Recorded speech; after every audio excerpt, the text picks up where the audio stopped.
E aí, meus amigos, vamos conversar sobre esse Brasil 1-1 com a Colômbia pela Copa América. Um resultado e principalmente uma partida, um desempenho da seleção brasileira bem distante do que se espera, do que se cobra da seleção, né? O empate com a Colômbia deixa a seleção brasileira na segunda colocação. A seleção finaliza como a segundo lugar do seu grupo, avança e enfrentará o Uruguai nas quartas de final no sábado, tendo claro em vista de que se vencesse a Colômbia, assumiria a liderança e enfrentaria um adversário bem mais frágil do que a seleção uruguaia nas quartas de final. Só que a seleção não mereceu esse primeiro lugar. Foi justo que a Colômbia tenha conseguido o empate, que por merecimento e por desempenho deveria ser uma vitória da Colômbia, que fique bem claro.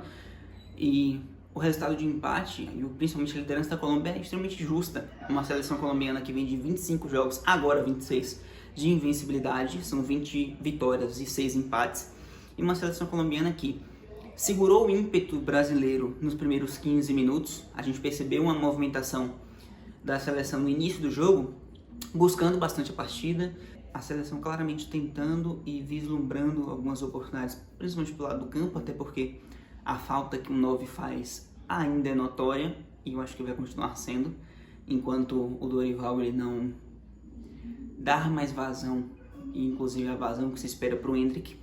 E no mais, poucas foram as chances claras criadas ainda aqui no primeiro tempo pela seleção. Óbvio, o Brasil consegue sair à frente no placar com um golaço de falta do Rafinha, um gol até importante. Há muito tempo que a seleção não vinha de um gol de falta realizado, né? Desde 2019, com o último gol lá do Felipe Coutinho.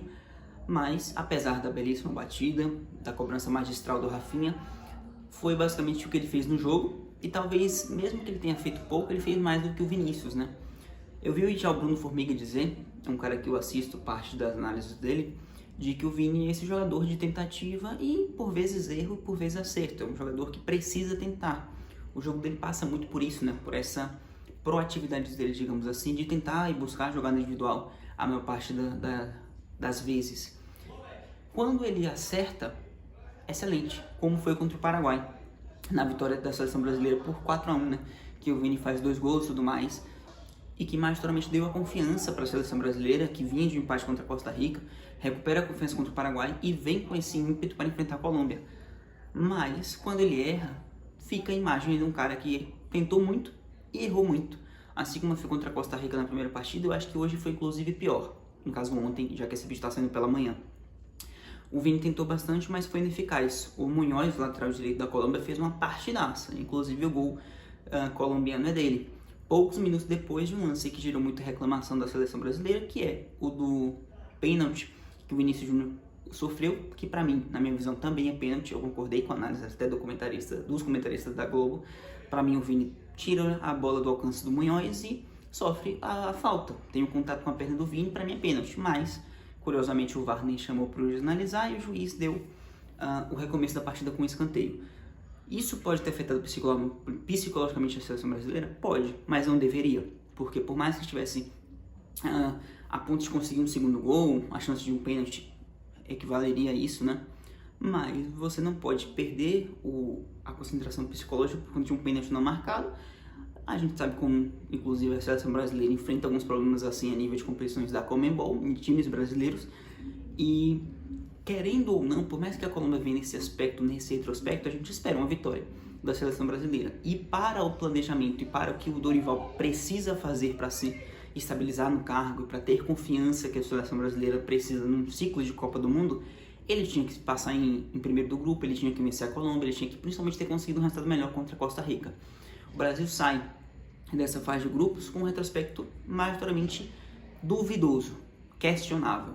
A Colômbia viria a empatar o jogo poucos minutos depois com o Munhoz, depois de um primeiro tempo que ela recupera a rédea da partida. O Brasil começa os 15 primeiros minutos muito bem, mas depois a Colômbia vai se achando no jogo, a Colômbia troca mais passes, a Colômbia coloca mais a bola no chão, a Colômbia finaliza com mais posse. O Rames faz uma baita partida, um cara que foi muito difícil da marcação brasileira encontrar. Em poucos momentos a seleção conseguiu encaixar a marcação no Rames.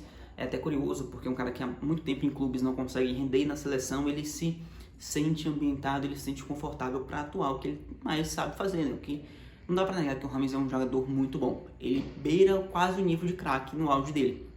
Eu admiro muito o futebol do Rames, apesar de que ele não fornece isso em clubes há muito tempo. Mas fez uma atuação belíssima, inclusive saiu no segundo tempo aplaudidíssimo e passou muito perto de fazer 2 gols de falta, belas defesas, uma bela defesa do Alisson e uma ele colocou no travessão. A Colômbia vem empatada com o Moisés, uma jogada que passa pelo Rames, ele acha um passe para o centroavante colombiano que faz bem o pivô e toca para o Moisés na saída do Alisson finalizar. E o segundo tempo é pior ainda, porque no segundo tempo ainda houve uma tentativa de equilíbrio depois que a Colômbia equivaleu a partida e tomou o protagonismo para ela. Mas no segundo tempo é uma atuação completamente dominada pela Colômbia. O segundo tempo do Brasil é tenebroso, é péssimo em vários sentidos, muito erro de passe, a marcação que não encaixava.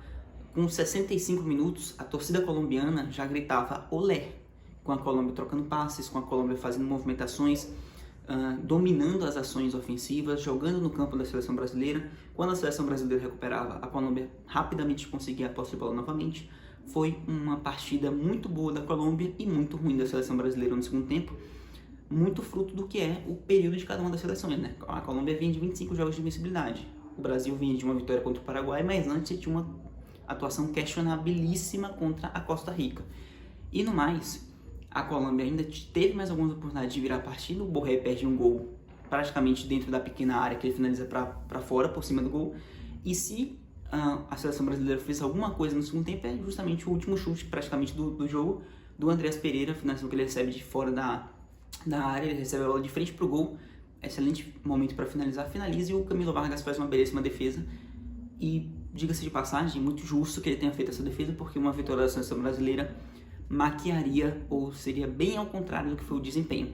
Se existiu algum time que merecia vencer essa partida, uma seleção no caso, era a Colômbia.